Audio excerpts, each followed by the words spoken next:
Lightning like Steve McQueen. I'm in the fast lane when the light turns green. And I built tough, I ain't nothing but grit. Cause I made rugged blood, sweat, and spit. Yeah, like a horse I fly. Better push yourself in for a bumpy ride. I like to play hard, but I work harder. And I weather the storm cause I'm built stronger. What is up, ladies and gentlemen? We are back. We are live. It is the Freight Coach Morning Show, the top morning show in transportation, coming to you guys every single weekday, 8:30 a.m. Pacific, 10:30 Central, to break down some industry headlines, and most importantly, provide some actual insight into what you can do with all of this information. If this is your first time tuning in, welcome. This is the real side of freight, ladies and gentlemen. And what do I mean by that? I mean, I only speak to transportation professionals on this show, as well as my twice a week long form podcast, you guys, because I want to put the right information out there from people who have done what you're looking to do or who are currently doing what you're trying to achieve. So you can take all of that information, apply it, utilize it, and see a meaningful difference in your business and your life. It's one of the many, many reasons why I probably fly this American flag behind me every single day. A, we're the greatest nation on earth, but B, I'm living my American dream, and I want to help each and every one of you live yours as well. I do have a guest for you guys today who I will bring up in a second. I'm trying to catch him off guard because I can see him in the waiting room, and I'm looking to see when he's on his phone so I can pull him up. But as always, you guys, before we do anything, I got to give a shout out to my friends over at VHub. You guys, vhubapp.com. Whether you're a broker, carrier, or a shipper, we all need access to trailers. And we all like getting paid to do stuff too. And that's what you get, you guys, on there. You get paid to move these trailers for them. And that's on top of the revenue that you can get by going in and loading these trailers out. And so what they're working on right now, you guys, they've got a bunch of trailers out in San Diego, California. They're going all over the U.S., you guys. They range anywhere from $1,100 to $2,200 per trailer. They have them going out to Arkansas, Illinois, Oklahoma, Kentucky, Texas, also going all the way out to Virginia as well, you guys. And hit them up, vhubapp.com. My man Zach Lonergan's already in the audience. Stacey Steen, she'll be in there as well. Just hit them up, do me a favor, let them know that the Freight Coach sent you. Britton Wesson, what is up? Good morning from Northwest Arkansas, he says. Nealis Hernandez, good morning from West Palm Beach. Tracy St. Clair watching over on YouTube. Thank you for tuning in, Tracy, as always. Angel Garvin, good morning to you. Good morning from JRZ Juarez. Is that Juarez? Is that the acronym for Juarez, Mexico? I love it. We've got an international audience here. Let me see here. Zach says, hey, David, just connected. I'll shoot you a DM. All right. Louis Montano, what is up, brother? All right. I'm going to bring him back. Gosh, dang it. I almost had him there. He was looking at his phone, but he looked up. I got to bring my man back on, Mr. Anthony Petit. Coming back. How you doing, man? Dude, it's always good anytime you have the time to come on my show. And you know, and what's funny, Anthony, is like this is like we'll text and stuff, but this is the most we actually get to see each other is when we're shooting the shit on this stuff. I know, and I love it. Hey, you know what? First of all, I want to say thank you for putting this this brick background. But I don't know if you could take it off, but I actually put on nice what do you call it, like canvases on my wall. So, dude, you have that. I don't have that. I love the back. I love the brick. You have to take that off. I didn't put that up there. It's all good. You can do it. No, I can't. Literally, that's you. You have to go in there. Oh, I got to go ahead with like a hammer and just knock and chisel away. Okay. Yeah, no, the virtual background, you mean? Good Lord. I tell you, you're something else, man. So, dude. All right, let's go. Yeah, let's go. Let's go. We'll save the petty pot shots for later. So, man, what's new out in your world, dude? How's everything been going? You know, stepping into your new role here. What's been going on, man? Just a lot. You know, first of all, building up the supply. You know, back in truck parking, but building up the supply, focusing on getting as many parking operators over to the platform, and then also focusing on trying to get the platform to market, which we're very close. In fact, the application is available in the iOS and Android store for those of us to download now. For the drivers, I want to wait just for a week. We're trying to get some bug fixes and fix some other features and capabilities, but we're really close. So next week, everybody can expect to hear from us. We'll be going live, just with the application. Hopefully some publications will pick it up as well. So I'm very excited. Also, you said hello to Britton Wesson. He's on our team. He's done a fantastic job signing up new operators, meaning new parking lot owners. And we've just been working really hard, but it's definitely paid off. Dude, I love it. Derek Staples, good morning. Thanks for tuning in. LinkedIn user. Yes. From Juarez, Mexico. I love it. Byron, what is going on, my man? Corey, good morning from Billings. Stephen Title is coming in. He says, let's have another great show. Dude, so what's it like? I know this is kind of off topic, but you know what? It's my show, or we do everything off topic. What's it like building out a team right now? Like, what's different between when in your previous company that you founded? What's different between building a team now as opposed to back then? That's a great question. There's a difference between a startup and then obviously a corporation, right? So the company I'm at now, essentially it's a startup, but our parent company is a corporation. It's been around for 46 years. So there's capital, there's resources. You're not out there trying to fish for money. I think that was probably the biggest difference. Building up a team with Truck Park, I was young. I didn't really have much knowledge of how to build up a team. I found a business partner kind of just sporadically. I was out one day at a car wash and we met each other. So it's really interesting. It's a different dynamic of building teams, right? This time I have more autonomy because I have more resources. I have more capital. I'm able to spend more time actually having a recruitment process. And I went through a lot of candidates. And like I said, we brought on Britt Wesson. He's been an inaugural part of the team. He's been amazing. He's, in 1 month, he's already closed 14 parking lot owners. So damn, really good job, buddy. Absolutely. Dude, you better have a solid commission structure there, Britton. I'm not here to negotiate for you, bud, but that's some nice work. Great work. How has this conversations changed, man? Because like when you were first coming up with your previous company there, man, truck parking, although when you talk to drivers has always been a concern, but it didn't really reach the exposure level that I feel like it's getting right now, right? Because there's some actual legislation in the works and stuff out there right now where, 5 years ago, 7 years ago, when you kind of started, it wasn't like that. So like, how have those conversations changed? Are people out there who have the real estate, are they more open to this now as opposed? Because like you like, obviously, I guess it's like in business when you have that proven track record, people, it's a different conversation, but like, how is that changed? So, dramatically. So when I first started this, first of all, parking lot operators and investors didn't want to have any conversation. Parking lot operators that had current existing locations either had 95 to 100% occupancy, or they were full, or whatever the case may be, but they weren't really interested in the technology. We had to kind of slowly work them, right? Like slowly put it in front of them, saying, okay, this is a big need, and this is what we're going to do, and this is how we're going to help you. Post to today, there is 12 to 15 different aggregators in the market, meaning 15 different companies just like us working in the market. There's still a big untapped market out there. I would say 60% of market share is still left to play in the sandbox, but 40% is being eaten up, where it took us, five years to get to about 20% market share. Our competitor, SecureSpace, was probably at about that 20% before they got acquired as well. But today, it's already at 40%. Everybody just started. It's a whole different ballgame. Operators now are very receptive to jumping on these people's board. They're more receptive to be like Uber and Lyft. It's like, you don't just need Uber. I'll take Uber, or I'll take Lyft. It's optionality. So there's more optionality out there now. I look at it like this too, man, especially like as lenders, with interest rates being what it is right now. And, the sales cycle from like a real estate perspective, it's not necessarily flying off the board. A lot of people are looking at it as like, hey, I have this vacant lot. Instead of me just paying, my mortgage on it every single month with nothing in return, I would assume with the right insurance is probably all it takes. And then you would be able to offer something like this, right? Yeah.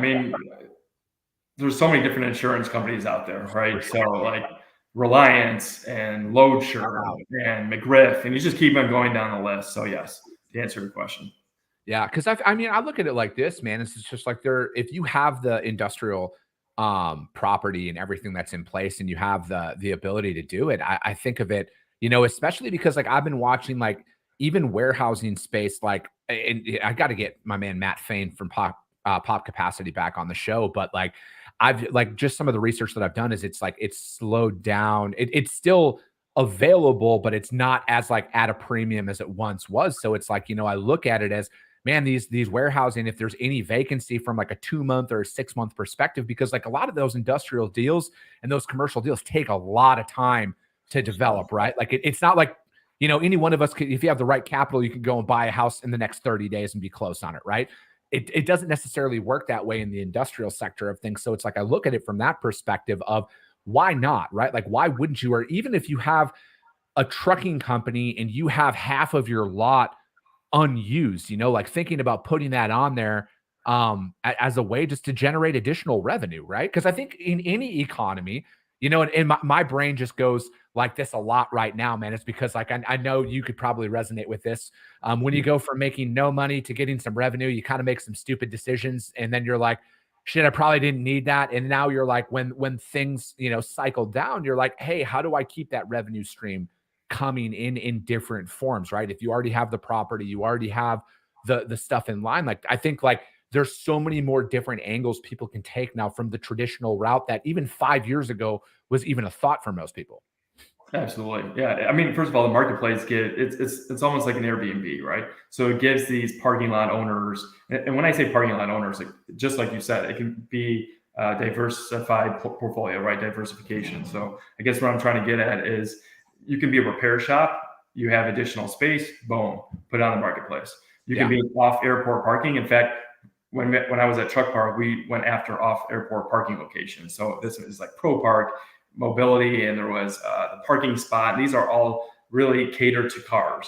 But during the pandemic, nobody was traveling, so they had empty lots essentially. So we were taking all these empty lots, excess land, and saying, hey, why don't you just turn into truck parking? Trucks are still on the road; they need places to park. So you don't really have to be a traditional truck lot. You can be something completely different. You could be, like I said, the repair shop. You could be, Walmart was doing it for a while. Stadiums started doing it. They're still doing it because when they're not, hosting events, or if there's not a baseball game or a football game going on, it's just sitting there empty and they're paying taxes on it anyways.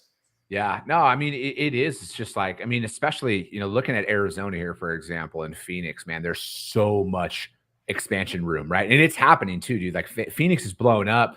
And there's a lot of warehousing. I mean, shit, even just out on the 202 loop down where I live, then there's a bunch of new warehousing that's going up and it's seemingly vacant right now, right? And it's close to freeway access. And it's like just thinking of how many people, whether they're investors or outright owners of the property, are just sitting there like they're just fucking paying their mortgage every single month.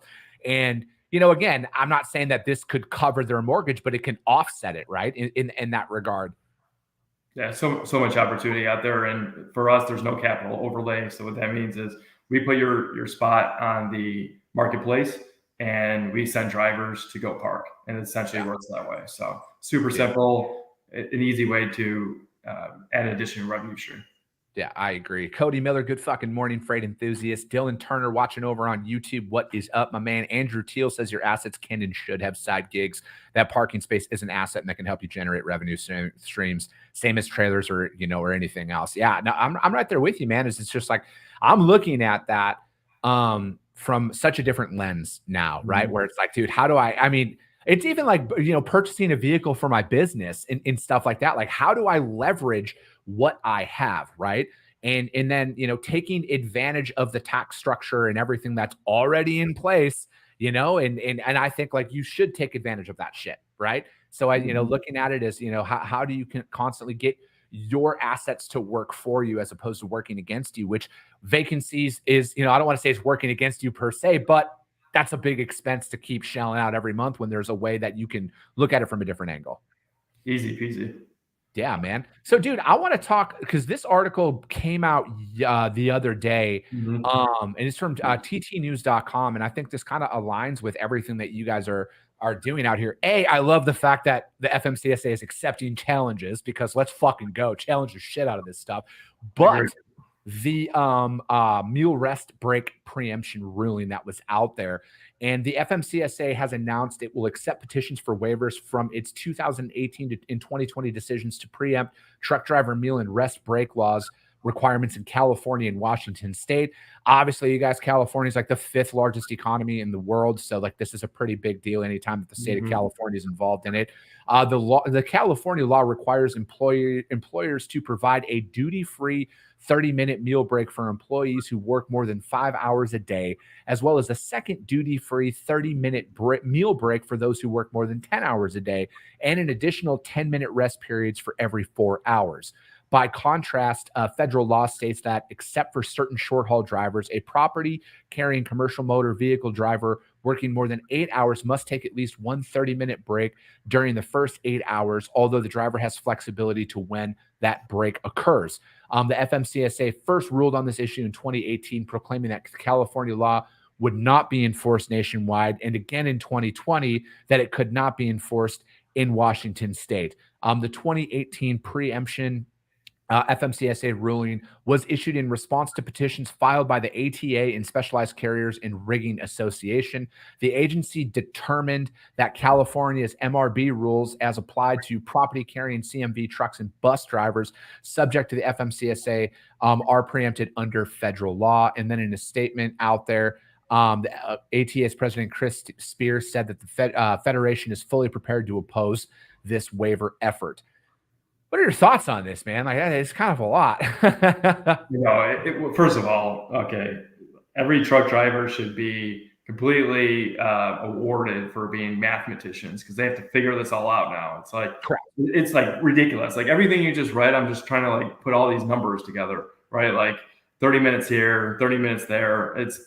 It's unbelievable. And I was going to say a joke, but I wasn't sure if I can say it live. I was going to be like, well, about time California did something good for the drivers, but I didn't say that. Who said that? Yeah, I don't know. I believe in the First Amendment here. We can speak freely. Right. But Chris Spear had went on to say that a singular national standard of work rules for professional drivers is crucial to both safety and the supply chain. Federal law already mandates rest breaks for drivers. Unnecessary and duplicative state laws are not grounded in safety and have been primarily enforced via private lawsuits designed to extort the trucking industry, opening the door for litigation once again would impair the safe and efficient movement of goods out there. The agency's preemption decision was upheld in January 2021 by the Ninth Circuit Court of Appeals, supporting that the 2018 determination that interstate motor carriers are exempt from California's stringent meal and rest break laws out there. And the FMCSA reached this conclusion because California required more breaks more often with less flexibility as to timing. For me, it's like you said, dude, as like a driver, but B, like if you're an owner operator or business or whatever it looks like, knowing what laws to follow in what state is something that I don't think is like talked about at all, right? Where it's like every single, and I agree, there needs to be a set standard across the board to what Chris Spear is saying, right? Like you shouldn't have to have a Venn diagram of, oh, the drivers in this state now, they have to do on top of that. And the same thing, like you said, with the drivers having to finish out a fucking math equation just to like start their truck in the morning and shit like that. Like unbelievable. Go ahead. I just wanted to add one thing. So for those of you who are familiar with the hours of service final rule, right? So on June 1st, 2020, the FMCSA revised 4 provisions of the hours of service regulations. I'm gonna have to go word for word. But what has changed was the short haul exception, right? That expands the short haul exception to 150 air miles and allows a 14-hour work shift to take place as part of the exception. There's the adverse driving conditions expectation, which is basically expanding the driver window during adverse driver conditions. 30-minute break requirement requires a break at least 30 minutes after an 8 cumulative hours of driving time instead of on-duty time, and allows an on-duty, not driving period to qualify as the required break. It's a tongue twister. Then you have the sleeper berth provision, which if I read this, everybody's going to get confused because there's about 16 different things going on at once. But basically saying that there's an expectation to exception to allow a driver to meet the 10-hour minimum off-duty requirement by spending at least 7 hours of that period in berth, in the sleeper berth, sleeping, right? And then you have 2 hours inside or outside the berth, if you choose that optionality provided by the 2 hours. And 2-hour periods total at least 10 hours when used together as specified. Neither qualified period counts against the 14-hour driving window. Okay. Yeah. So that's not only a tongue twister, but also how in the world can drivers remember all of these? I mean, Shit. wow. I don't even remember what I just read. Yeah. I don't either because I went to public school. But that is but no, I'm right there with you, man. Is there's so much stuff and it just keeps piling on, right? It keeps piling on top of that. And it's just like there's no end in sight. And and again, I want to be very, very clear. I am all about safety. I am all about safer roads. I am all about that. But I agree with Anthony here wholeheartedly. Like, how many different fucking rules and regulations are we going to throw at these individuals, right? Like it's already hard enough, and I get it. It's a chosen profession. Okay. It's already hard enough being out on the road for weeks at a time, being away from your family, missing family events, missing all of that stuff. The stress of driving in traffic. I mean, I want to fucking punch somebody just driving in the morning out here, right? Because you see everybody out there driving with they got their cell phone on top of their steering wheel and shit like that. But and then on top of it, it's like the rules that have to be followed day in and day out, and then it's state by state too, right? Like this isn't like a set across the board, And I just look at it like this: like you should challenge this, right? Like you should challenge this 100%. Because again, how are you going to know? Right. Okay, let me rephrase that. It's your duty as a business owner to know these. And I don't want to discredit that. But again, there's so much shit. How do you fucking stay on top of it? Right. I mean, I don't even know. I guess maybe I have a question for you and maybe even to the audience. So what we read, the newest article that came out, what was it? August 11th, right? So a couple days ago. My question is, does this rule only apply to residents of the state or drivers that haul in those states? This is just a guess. The information was not in this article. It would be anybody who drives in the state would be my assumption. It's just like with California's CARB compliance laws and everything else. You have to be able to be in the state of California. You have to adhere to those state laws. That would just be my assumption. I'll have to look into it a little bit. But yeah, I would assume so. Wonder if anybody knows, because first of all, if you're driving, you're an over-the-road driver, and you're driving. Let's say you're a resident of Arkansas and you're driving to California to drop off a load. So you have to not only adhere to everything that I just read, but you also have to adhere to everything you just read, and they have to make sure they do that. If they don't, and I didn't read, I read the article, but I haven't read more into actually this particular case. But I'm just curious if there's penalties involved. I would assume so. Just based on that. And you need to know that because, again, I look at it like this. If you're going into, because like the state of California has an axle law, right? Like you can only have your axle so far back from the fifth wheel.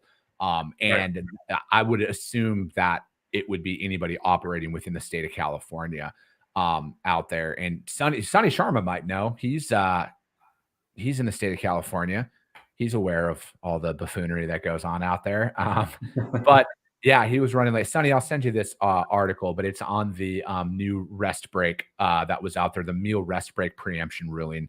If it's anybody operating in the state of California that has to deal with it, or is it just people who are based in the state of California?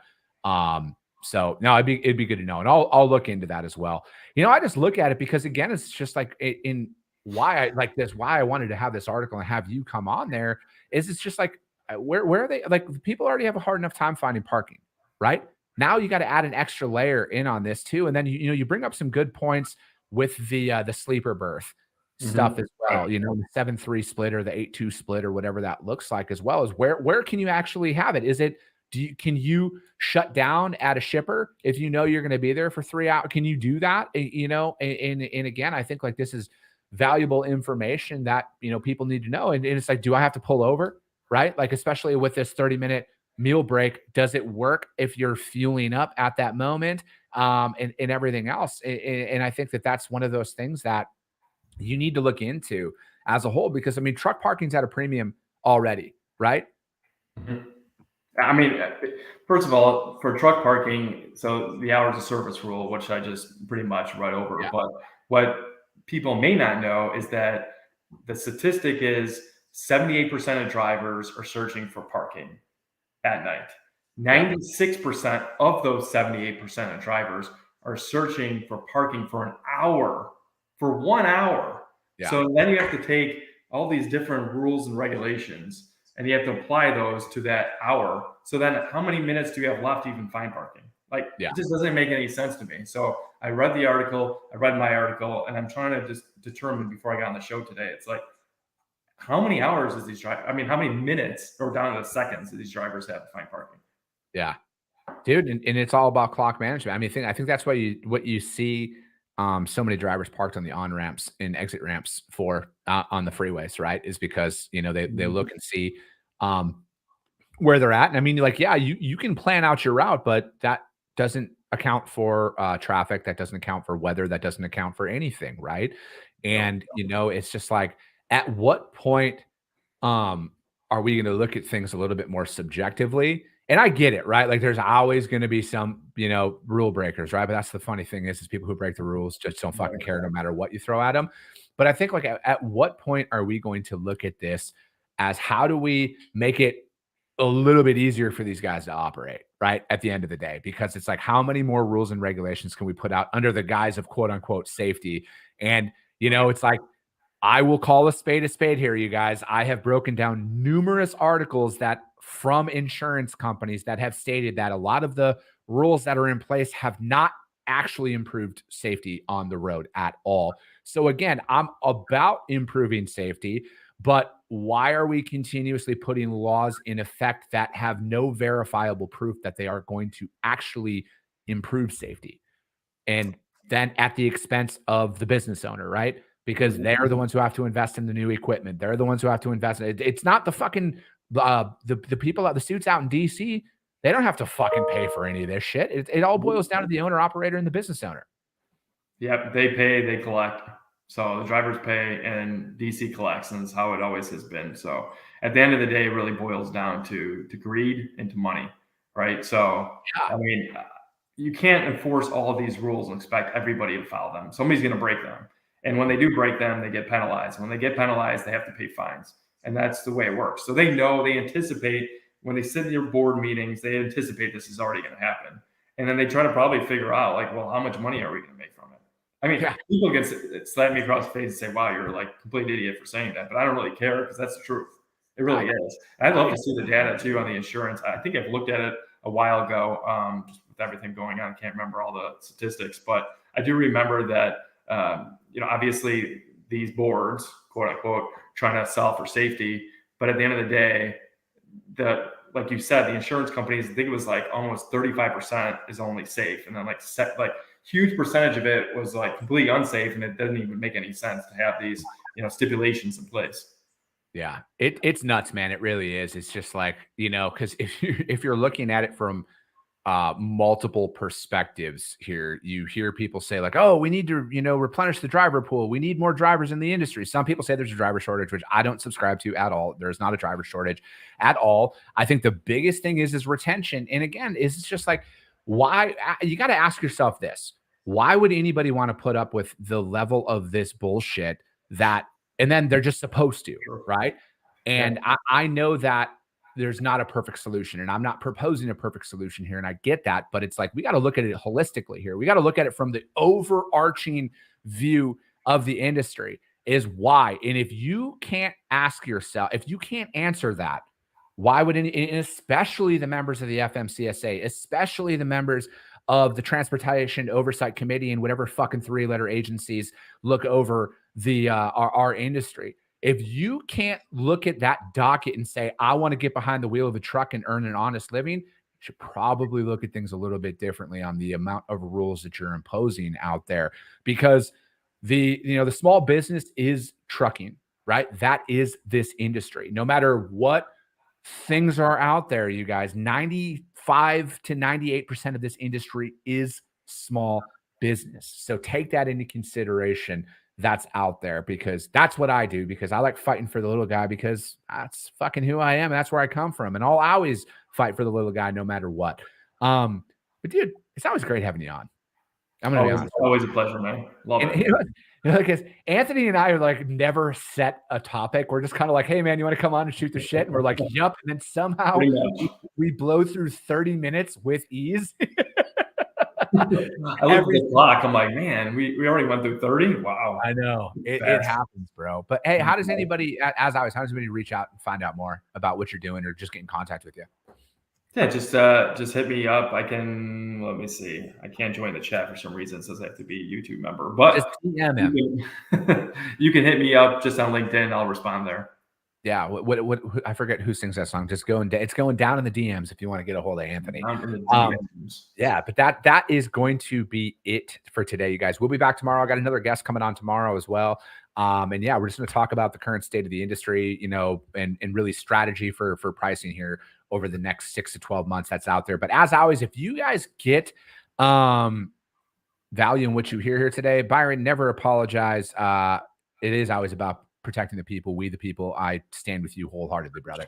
But if you guys got value, subscribe and share the show, as always, you guys, because that's how we are the top transportation podcast, is because of each and every one of you. And the fact that if you see value, your network's going to see value in it as well. I appreciate you guys. I love you guys. And we'll be talking to you soon. Thank you guys all.